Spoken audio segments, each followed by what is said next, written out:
Shalom a todos. Muito obrigado por ter acessado esse vídeo. Já solicito para que você clique em curtir e clique em se inscrever no nosso canal.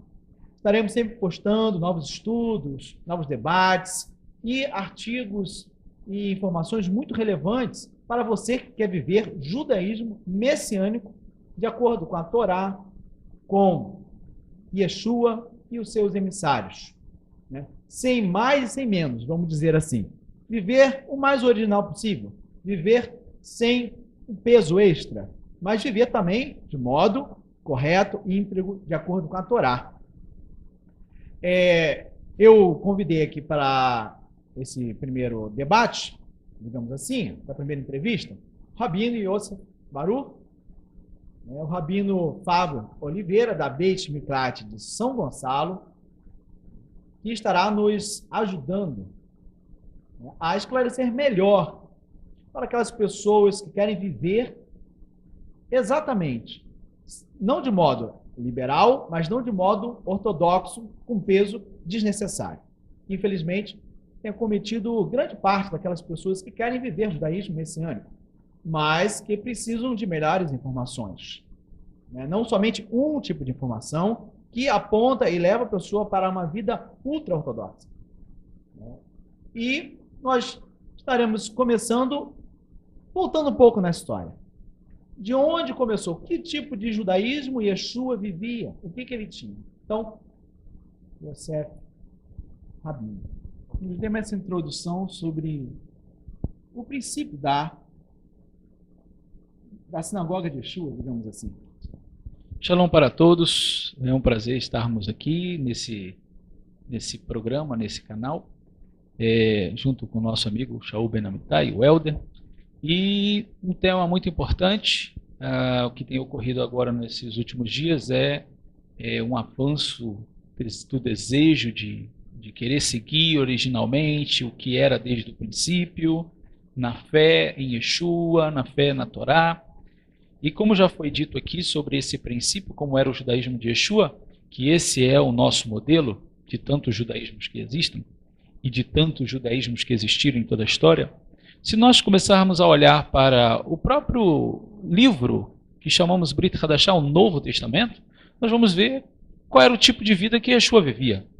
E Yeshua ia regularmente, em cada sábado, em cada Shabat, na sinagoga, lia a Torá, que nós chamamos Torá, que quer dizer lei, o livro os 5 livros de Moisés, que é conhecido como Pentateuco, lia os profetas, lia os escritos sagrados, que conhecemos como Antigo Testamento, nós chamamos de Tanar, ou seja, essa era a Bíblia que Yeshua, que Jesus lia, que ele estudava, que os seus discípulos estudavam. Não existia um Novo Testamento, Mateus, Marcos, Lucas, João, Atos, cartas de Paulo, não existia, isso veio existir depois. Então, essa é a maneira e a conduta em que Yeshua vivia, que Yeshua conduzia os seus ensinos.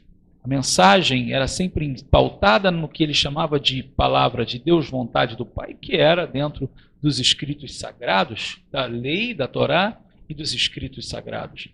Tudo vem mudar no século 3 e 4 a partir de Constantino. Daí você vai ter uma outra característica, vai ter um outro direcionamento, que é claro, aí vem os pormenores da história. Mas para que a gente possa entender, se eu quero seguir os passos de Yeshua, de Jesus, os passos dos seus discípulos, eu necessito retornar, que nós chamamos em hebraico, fazer uma chuvá, um retorno a essas origens, né? Onde tudo começou, a Jerusalém, a essa prática judaica, que é uma prática judaica dentro da vontade de Deus e não pautada nas tradições. Eu digo dentro da vontade de Deus, conhecido como palavra de Deus. A importância disso é justamente isso. A gente vai ser conhecido por quê? E os primeiros chamados cristãos foram conhecidos e reconhecidos por quê? Que viviam de modo como Yeshua vivia. Não tem que inventar algo a mais e nem tirar. Eu acho que o modelo de Yeshua é um modelo simples. Não é um modelo que vai complicar, digamos assim, para aquela pessoa que tem muito conhecimento ou pouco conhecimento. Yeshua é para todos. Não tem limitações. uma vez que quem quer viver de modo mais correto vai ter que buscar o conhecimento. Infelizmente, esse conhecimento, Fábio, às vezes, ele traz um peso de responsabilidade. Cada vez mais você cresce na graça e no conhecimento, você vai adquirindo responsabilidade para com o eterno, para com os demais irmãos. Mas isso não pode, de maneira alguma, servir para julgar, servir para condenar, servir para botar um peso sobre aqueles que estão chegando agora. Né? Nesse fenômeno da busca, do retorno às origens, retorno às raízes, muitos brasileiros descobrindo sua ascendência judaica, e as pessoas vão com sede. E com essa sede, às vezes, elas encontram muitas coisas. E precisa ter essa peneira para saber o que é e o que não é tão assim. E é onde a gente tem que aprender a discernir para a nossa vida e muito mais sobre a vida de quem está chegando agora. De quem está vindo da igreja, querendo viver judaísmo. E os que estão há mais tempo, os que conhecem há mais tempo, não pode botar um jugo pesado demais ao próximo. Infelizmente, isso acontece. Né? Onde a gente se esbarra nos chamados religiosos. Os religiosos que se opõem àqueles sinceros. Os sinceros, quem são os sinceros? Aqueles que querem viver piedosamente, querem viver a verdade. E, infelizmente, às vezes, os religiosos querem apenas uma religião. Então, se ele cai no meio hindu, ele vai viver religiosamente o hinduísmo. Se ele cai no budismo, ele vai ser o religioso budista. Mas se ele cai no judaísmo, ele vai ser, infelizmente, o religioso judeu. Não que todo judeu seja religioso e tal, mas muitos entendem a diferença. Não é que todo judeu religioso vai ser ruim, não. Mas aquela pessoa da natureza, da personalidade religiosa, quando ela cai em alguma religião, ela vai ser a religiosa. Ou o que seria isso? Aquela pessoa que se preocupa excessivamente com todo dogma, toda a liturgia, acima de outras coisas. Não sabe fazer o equilíbrio, melhor dizendo, a dosagem correta. A dosagem das coisas. A liturgia é importante, o dogma é importante, os ritos são importantes, mas não podem ser mais importantes que outras coisas. E quando a gente muda a ordem disso aí, causa problemas. E Yeshua nos adverte muito sobre isso. Foi o problema. Ele não tinha nada contra os fariseus. O problema era o modo de vida farisaico, os perushins, que queriam botar um sobrepeso de religiosidade sobre aquelas pessoas que queriam apenas viver o básico do judaísmo, queriam apenas chegar-se à Torá, viver de modo correto ao Eterno. Qual o problema que você vê mais nisso, cara? Então, esse é a grande problemática que a gente tem, né? Porque realmente a ideia que passa é que as pessoas, existem esses dois tipos de pessoas que estão em busca de um sistema religioso perfeito. Então, elas passaram talvez por um catolicismo e de repente não se deram bem lá, não era aquilo que esperava, aí encontrou muitos defeitos, muitos erros, se converteu segundo o ideal protestante, evangélico, e vai para o meio evangélico. Chegando no meio evangélico, ela participa de uma denominação onde ela idealiza as coisas muito perfeitas. Aí se decepciona, vai para outra denominação. Daqui a pouco ela se decepciona, vai para outra denominação. E assim ela pula de denominação em denominação evangélica. Aí chega um momento que ela conhece o judaísmo messiânico, ou o judaísmo, e ela quer mudar de sistema religioso. Agora ela encontrou um outro sistema religioso melhor, é o judaísmo. Aí ela vai para o judaísmo. Quando ela chega no judaísmo, ela quer viver intensamente todas as coisas sem entender a espiritualidade, sem ter essa sensibilidade, que é a característica do sincero, como disse aqui o Shaul, o Helder. A pessoa sincera é aquela que está buscando a Deus. Ela está em busca da vida com Deus.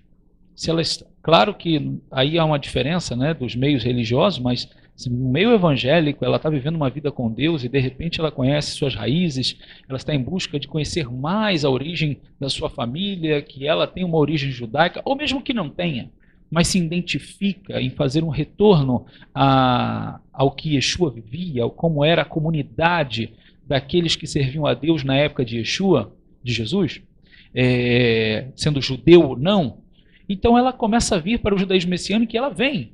E é o tipo de pessoa que vai viver uma vida sadia espiritualmente, buscando a Deus, ao eterno Deus, louvando, adorando, de uma maneira muito sincera e muito pura, e sempre disposta a servir a Deus e ao próximo, não enfocando a sua vida ou pautando a sua vida numa vida religiosa cega, cheia de tradições que muitas das vezes não tem nada a ver com a palavra do eterno Deus.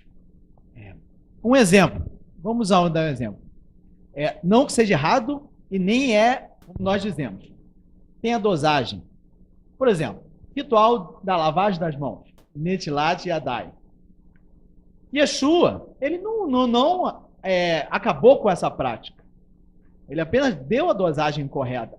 E aqueles que querem viver o judaísmo se defrontam com isso. E como tem sido isso? Lavagem das mãos, Netilat Yadai, é uma coisa tradicional, isso vem de muitos anos. Já na época de Yeshua já se tinha esse tipo de prática. Yeshua foi confrontado por que os discípulos não lavavam as mãos. É importante notar que ninguém criticou Yeshua de não ter lavado as mãos. Isso nos dá a entender que Yeshua provavelmente deve ter lavado as dele. Mas criticaram os seus discípulos de não lavar as mãos. Ou seja, quebrando dessa forma a tradição dos anciãos. E Yeshua vai trazer uma lição em cima disso. Na realidade, todo um conceito espiritual que não se pode ter acerca da lavagem das mãos, porque a lavagem das mãos é uma ritualística. Claro, saudável, que todos nós temos que lavar as mãos antes de comer, higiênico, mas isso era levado de uma maneira mais extrema, em conceitos espirituais de purificação e impurificação da alma. Então, esse foi o conceito excessivo que Yeshua vai combater e trazer uma simplicidade acerca dessa questão de pureza, impureza, purificação e impurificação da alma acerca da lavagem das mãos ou não. É muito importante isso, porque o Eterno não quer papagaios, nem robô, né? Se ele ditou uma prática, é para fazer com entendimento. E a palavra, eu acho que mais importante para a dosagem correta de fazer ou deixar de fazer algo é a dosagem. Infelizmente, tem muita gente que se achega ao judaísmo e se depara com uma série de situações, algumas prescritas na Torá, outras pelos anciões, outras tradição, outras até dependendo se é separadinho de um jeito, se é ashkenazí de outro jeito. Isso cria uma série de complicações. E a pessoa começa a fazer e impor as outras que eu faço sem entendimento. E eu acho, mas baseado em Yeshua e analisando os escritos de Yeshua nessa passagem, por exemplo, pegamos aqui um exemplo esporádico, poderemos pegar outros, se quiser, o Fábio pode falar sobre outros, né, que quer dizer, ele não condenou nem foi condenado, ele só deu a medida correta, a dosagem correta. E é isso que a gente quer passar nesse vídeo. Ninguém está motivando, faça ou dizendo para não fazer. Apenas eu acho que a mensagem principal desse vídeo é dose corretamente sobre a sua vida e muito mais sobre a vida do próximo. Porque se você impor que o outro faça sem entendimento, é melhor que não faça. Porque do contrário, o Eterno teria criado robô, teria papagaios, e de nada tem valia. Se você não faz com amor, se não faz com coração, você faz por fazer, Então, Fábio, quer explanar mais um pouco? Sim, eu acredito que em cima disso é que vem os amantes das tradições, né? Eu acho que está dentro dessa vida, dessa característica do religioso. São pessoas que gostam das tradições. Por exemplo, se ela está no meio cristão, ela vai defender com muita fé, com muita força a tradição da denominação em que ela pertence. Dos fundadores dessa denominação, da temática, dos conceitos, dos princípios. E se ela muda de denominação, então daqui a pouco ela está defendendo os princípios daquela outra denominação. Então, assim, as tradições daquela denominação. Quando muitos estão vindo para o judaísmo agora, e ele acaba encontrando-se com uma quantidade muito grande de material que expressa a tradição judaica no seu conceito desde do século I até os dias atuais.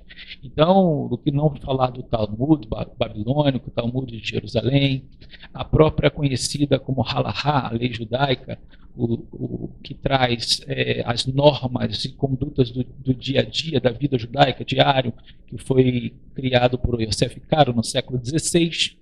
E esse material, o Talmud, que é do século... começa a ser compilado no século I, II até o século XV. Então, sim, são tradições, são uma compilação de explicações das leis, dos livros, mas que está recheado de costumes judaicos do período medieval e posterior. E até mesmo hoje, nas interpretações e comentários atuais, você tem costumes atuais. E muita gente se prende a esses costumes, a essas tradições, em detrimento do que está escrito na lei, nos profetas, nos escritos e até mesmo nos ensinos de Yeshua, ali da Brit Hadashah, do Novo Testamento, e dos discípulos. Então, esse é o grande problema de muitos, né?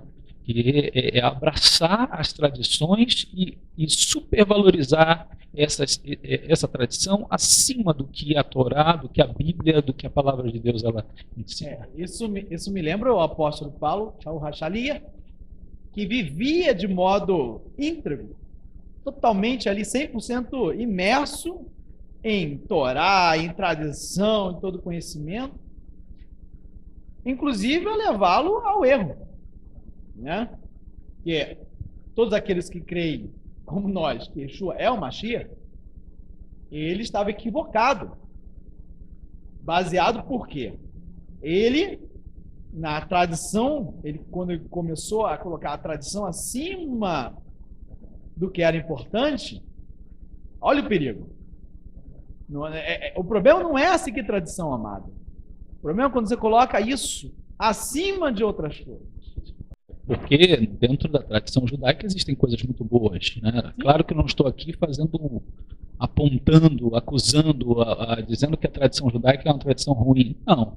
Todo esse material nós estudamos, Talmud babilônico, Talmud de Jerusalém, Halahá, mas dentro do que tem em todo esse conjunto de obras que é saudável, que é edificante, que se harmoniza com as palavras da Torá e até mesmo com as palavras de Yeshua e do Novo Testamento, da Brit Hadashah, é bom, é sadio para que quem está vindo para o judaísmo messiânico também viva, traga para o seu dia a dia esses pontos da tradição judaica, que é muito bom, até mesmo dentro dos conceitos mais históricos e acadêmicos.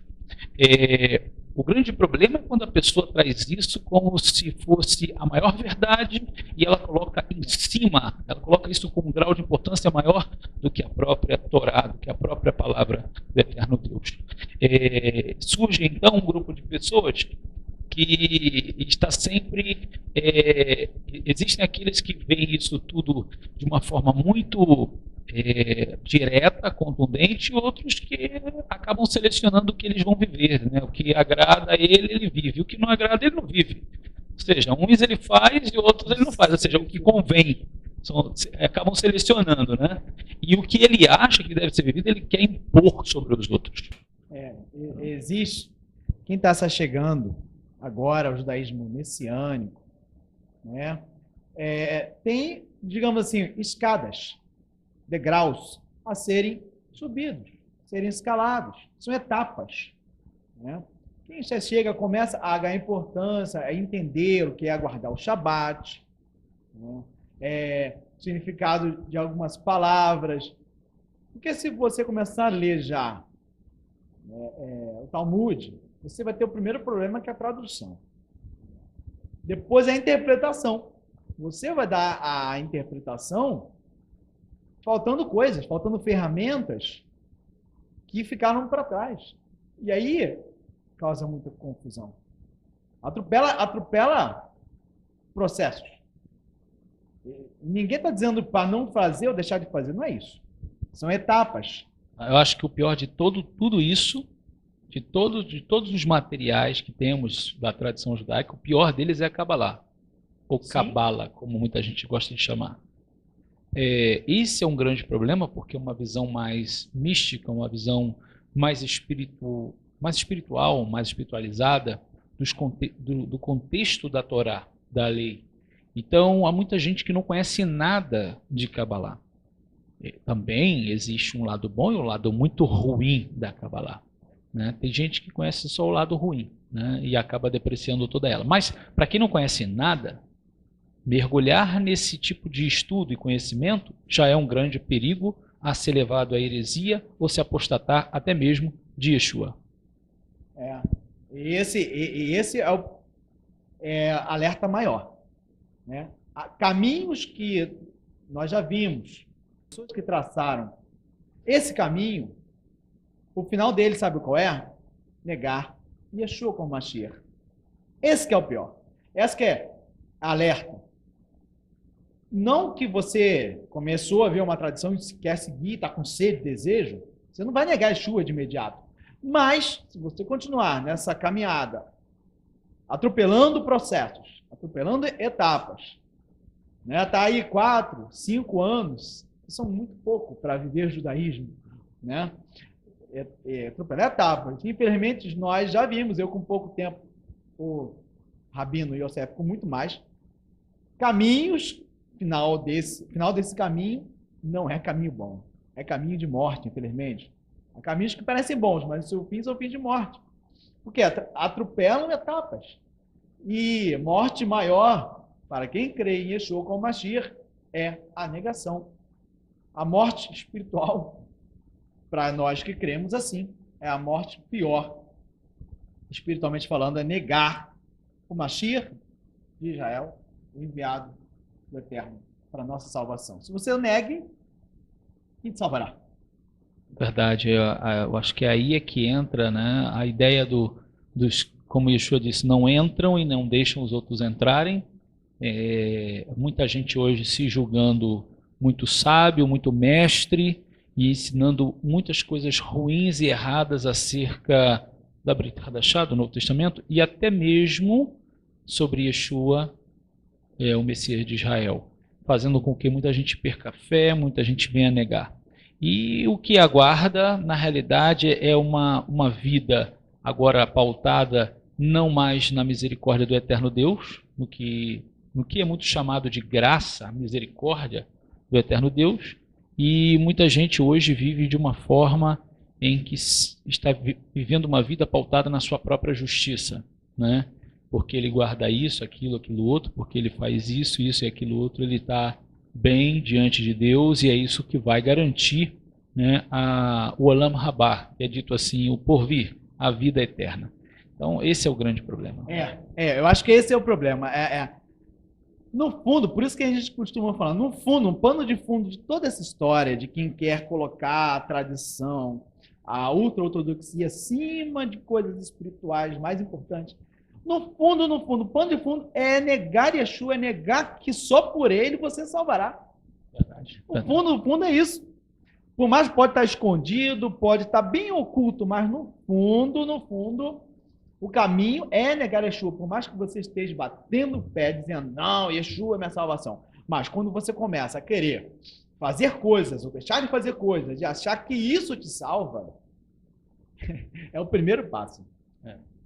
Infelizmente. Porque nada é pelos nossos atos. A salvação não é pelos nossos atos. Por sermos salvos e querer agradar o Eterno, começamos a praticar atos de salvação, não atos salvíficos. A salvação produz a sede por atos de santificação, não o contrário. Claro. Quando nós voltamos na história, nós vamos começar a entender aonde isso foi. Por quê? Como que o judaísmo de Yeshua se transformou no judaísmo rabínico, inclusive negando Yeshua. Claro. Sempre pautado aí século II, século III. Século II porque no século II, na questão judaica, houve um concílio chamado Concílio de Yavne, no meio judaico, onde houve-se todo um esforço, uma tentativa para separar o judeu que crê em Yeshua do judeu que não crê. né? Então começa toda a base para um judaísmo mais rabínico, mais fechado, mais tradicional, né? Deixando assim de fora o judeu que cria em Yeshua. E entre o século 3 e 4 surge o que vem a separação, né, do chamado movimento do Messias de Israel, né? Vai ser oficialmente considerado como cristianismo. Então, assim, esse cristianismo nominal instituído por Constantino e agora sendo oficializado como religião do Império Romano, esse foi o grande problema, porque a partir daí houve realmente uma separação de tudo que era judaico para um modo de vida agora de pessoas que estão seguindo a Cristo, ou seja, o Messias de Israel, mas de uma forma mais gentílica, onde o judeu, se ele quiser se tornar um cristão, fazer parte dessa igreja de Cristo, né, do Messias, ele tem que se tornar um cristão, tem que deixar de ser judeu. Claro, houveram muitos outros pontos, como a troca do sábado para o domingo e outras coisas mais, né? A mudança da data da Páscoa, do calendário hebraico para o calendário gregoriano e outros pontos. Mas é aí nesse ponto que muda tudo. E não só o desconhecimento desses pontos históricos para muitos, né, porque isso tem, de uma certa forma, motivado muita gente a querer sair das igrejas. Né, a descoberta desses pontos. Mas o problema é que ela passa a conhecer essa parte da história e depois ela não conhece mais nada. Né, o que ela depara-se hoje é com um judaísmo mais ultra-ortodoxo, que é o que ela, quando abre a internet, ela vai ver. Né? Ela vai ver ali mais essa característica ultra-ortodoxa Haredi, né? Mais o preto e branco, o chapéu, essa ideia judaica que ela vai ter. E, na realidade, ela vai ignorar, desconhecer todo o período histórico judaico, toda a mudança que houve judaica, em todo o período histórico do século 3, 4, 5, 6, 7, período medieval, tudo isso que cada sábio do Talmud, cada sábio que compuseram ali os escritos tradicionais da tradição judaica, como foi a vida de cada um, qual era a biografia de cada um, ou seja, as pessoas ignoram totalmente isso, elas não sabem, e elas não sabem realmente quem é quem nesse campo histórico. E abraça tudo que vem à mão, tudo que ela tem para ler, ela considera como verdade absoluta, e é como nós falamos aqui. Isso leva a um problema muito grande, que é chegar ao final disso, supervalorizar tudo isso e desprezar o que nós temos de tão precioso, que é a revelação do Mashiach Yeshua, né? Ou seja, do Novo Testamento, da Brit Hadashah, desta grande Geulah, desta grande redenção que foi feita através do Messias de Israel. O desconhecimento histórico é um processo, né? A gente não vai aprofundar nesse vídeo, nos próximos poderemos aprofundar alguns exemplos, saber melhor origem de algumas coisas que estão até de acordo, muitas das vezes, até com a Torá. Né? E a gente tem que saber a origem disso, e às vezes estamos fazendo, replicando coisas sem saber a origem. Isso é complicado. Por isso que temos que ter sempre análise crítica, analítica daquilo que estamos fazendo. Porque quem está chegando agora no judaísmo tem uma série de coisas prioritárias para se fazer antes de aprofundar, por exemplo, em Kabbalah ou Kabbalah. Né? Uma coisa que muitos crentes, por exemplo, perdem, é a questão da espiritualidade. Porque a religiosidade, ela, infelizmente, quando a pessoa começa a priorizar isso acima da vida espiritual elevada com o eterno, né, da simplicidade, da espontaneidade, ela acha que o eterno é faça isso, isso e isso e pronto. Acho que é um quadrado, né? Esquece da multiforme graça de Deus. Aí ela acha que faça isso, isso, isso, deixe de fazer isso, isso, isso, pronto. Ela se esquece da motivação que leva a isso. E Yeshua trouxe isso muito bem lá no Sermão da Montanha. Quais são as motivações do seu coração? E isso, muitas das vezes, a pessoa tem na igreja, na época que era da igreja. Ela era espontânea, ela queria, realmente chorava aos pés do Senhor, pedindo perdão, arrependimento. E hoje o judaísmo ela acha que apenas o Yom Kippur resolve. Pronto, o Yom Kippur resolve. Né? Então, o choro, contrito, quebrantado de coração não precisa mais. Né? Basta o jejum de Yom Kippur e está resolvido. E não é assim. Então, coisas, a tendência de rejeitar. Claro que a igreja, há problemas sérios na igreja, desde a fundação. Mas a pessoa, ela não pode perder coisas boas que ela trouxe da igreja. Essa espontaneidade, essa sede, essa sinceridade perante o eterno. Acima desse rito, dessa coisa engessada que muitas das vezes vem junto com a religiosidade. Infelizmente, as pessoas perdem isso. Né? Fora, os religiosos, muitas das vezes, são selecionistas. Eles selecionam e alguns tópicos e deixam outro de lado, na cabeça deles, de acordo com o rito que eles seguem. Então, é um outro problema grave. Então, amado, a conclusão, teremos outros vídeos, né? Fica aquela lição da dosagem, de buscar o conhecimento, buscar coisas que são importantes. Está guardando o Shabat corretamente? Muitas pessoas não estão guardando nem o Shabat corretamente e já querem, né, outras coisas muito mais profundas, querer discutir carne com leite, por exemplo, que será um tópico próximo que queremos debater, e a pessoa impõe como se o judaísmo fosse apenas isso, carne com leite. Se resume a isso, a não comer carne com leite, e acha que o judaísmo é isso, esquecendo de outras coisas muito mais importantes. Então, esteja acompanhando nosso canal, né? O Rabino Fábio vai dar suas conclusões agora, e muito obrigado pela sua participação. Muito bem, também quero agradecer pelo convite. É muito bom podermos compartilhar algumas informações para que as pessoas, você até mesmo que está nos vendo, possa entender, possa ter uma vida espiritual coerente, de busca a Deus, não perdendo, como foi falado aqui, toda essa vida de oração, de busca, essa sensibilidade espiritual. Eu quero terminar com as palavras de Rav Shaul, de Paulo, a carta aos Colossenses 2,8, onde ele diz: tendo cuidado de que ninguém vos faça presa sua por meio das filosofias e vãs sutilezas, segundo a tradição dos homens, segundo os rudimentos do mundo e não segundo o Messias. Que a gente possa pautar a nossa vida na palavra do eterno Deus. Que o Eterno abençoe a todos grandemente. No nome de Yeshua. Amém.